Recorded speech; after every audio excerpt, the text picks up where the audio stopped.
Our next speaker is Lareinaa Christiana Aloysious. She's a current full-time second-year student at the University of Ottawa at the Faculty of Health Sciences. Born in Toronto, she spent the first few years of her life in Montreal before continuing to be raised in both cities simultaneously, and finally graduating with an international baccalaureate diploma program and an extended French degree at the end of her high school career. Full-time volunteer with community protection on campus, as well as a regular kickboxer, dancer, and a gym fanatic. Her philosophy is, quote, "I'm here to make my mark on this world and I've only begun to scratch the surface." The title of her talk is Anorexia, Started from the Bottom and Now We're Here. Join me in welcoming Lareinaa.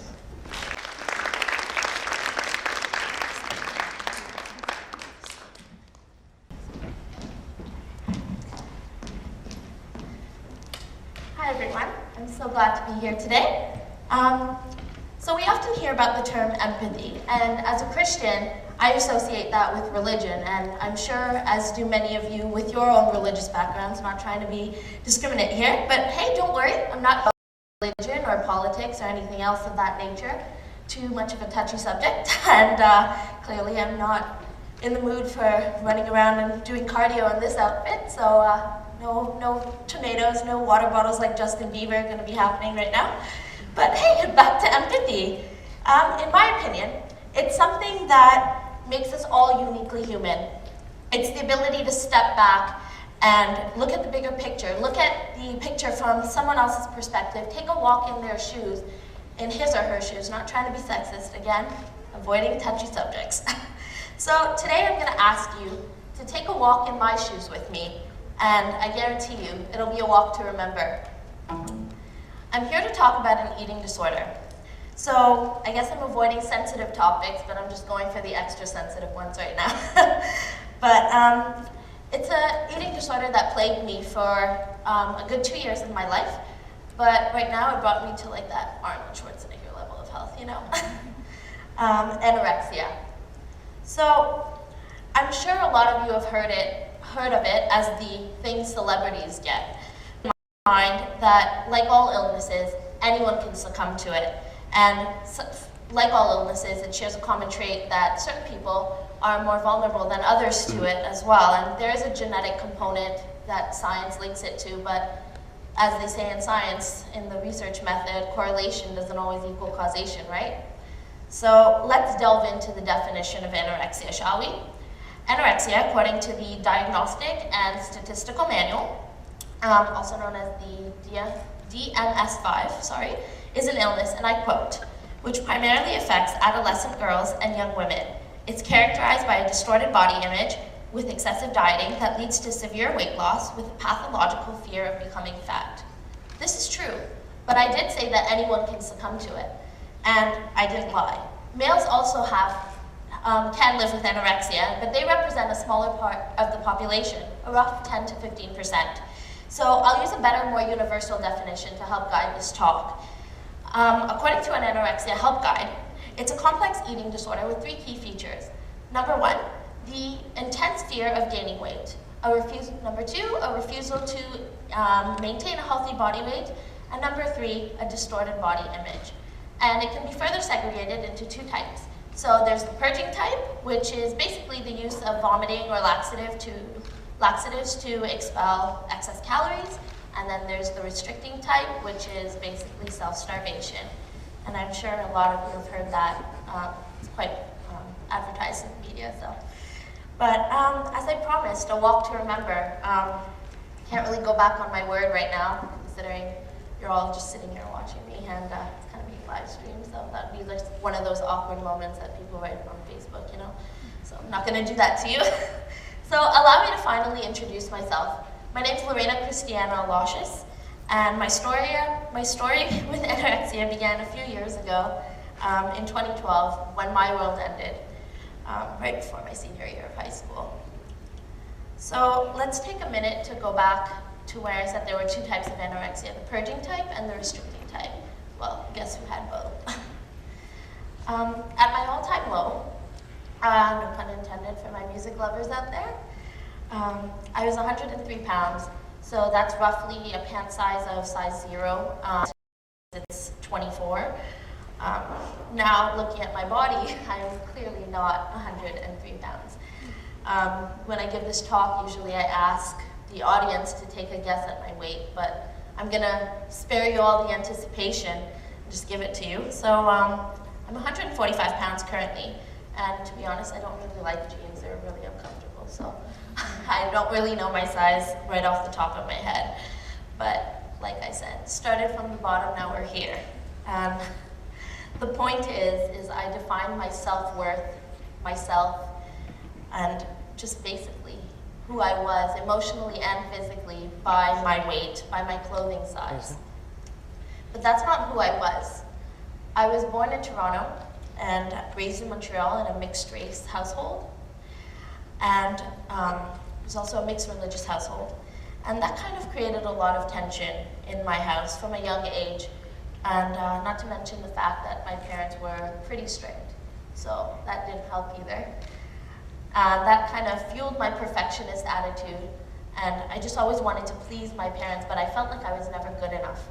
And again, another common feature with anorexia is you never feel that you're good enough.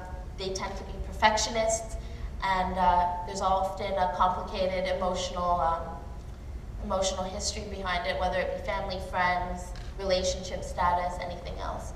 So I guess that's what propagated me into that path. But as I got older and I hit puberty, my weight gain hit, and my friends and family started to take notice. I was always fairly tiny when I was younger, so I guess it did look different to them. And this was around the age of 16, just to put that into context. Right now, I'm 19 years old, so fairly recently. But a lot of things have happened since then, so just not the same person anymore. But they would make snide comments like, Lareinaa, I guess you're not model material after all, right? And, you know, family members, they try to flatter you in the most demeaning of ways, but it's okay. And my friends, they started comparing their bodies to mine, and they would say stuff like how nice they looked in the uniform, whereas I looked all right. And things like, you'd be so much prettier if you weren't as fat. And you know, I don't know if you can tell, but I'm just a pretty laid-back person in general. Don't really take things to heart. But nothing really bothered me until they started calling me Fat Albert. And that's when I said, hey, things gotta change, you know, just for myself. And so I started off the healthy way, as do most anorexics.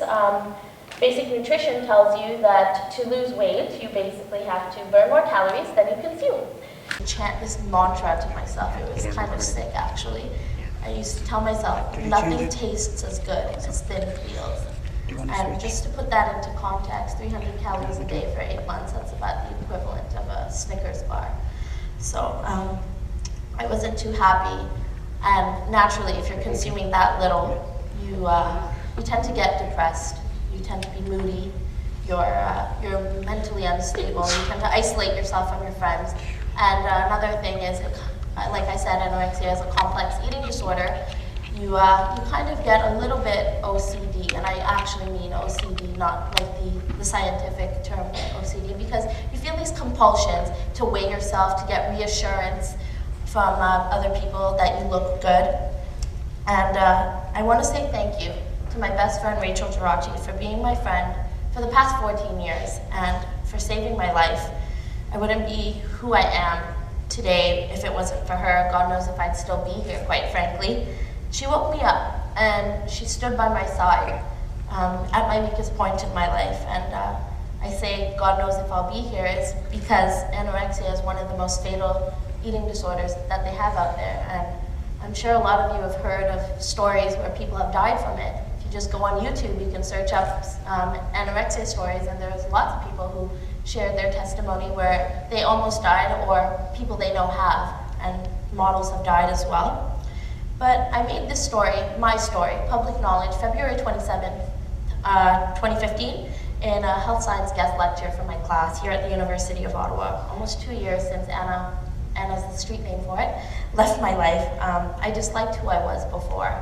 But I realized that that needs to change, and I need to do something to share my story, raise awareness for something that is important to me, but it's also applicable and important to everyone else, because this can affect anyone. I didn't like certain situations, what I looked like or anything, but I realized that none of that matters, because I turned my life around. I started believing in myself, and I basically failed my way to success, Albert Einstein style. So I did what everyone else said I couldn't do. I became a kickboxer, I became a model, a dancer, and an avid gym goer. So I just basically said, look, you are in control of your life, not anyone else. And I needed to realize that we are 100% responsible for the actions, for our actions and our thoughts. Just the same way these haters were 100% responsible for their actions and their negativity. It's the way we choose to deal with it that's the problem. So I think we just have to know that we must empathize. We have to realize that anyone who is psychologically well will not try to put you down.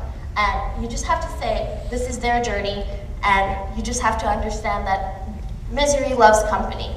So the solution lies in removing negative people in your life.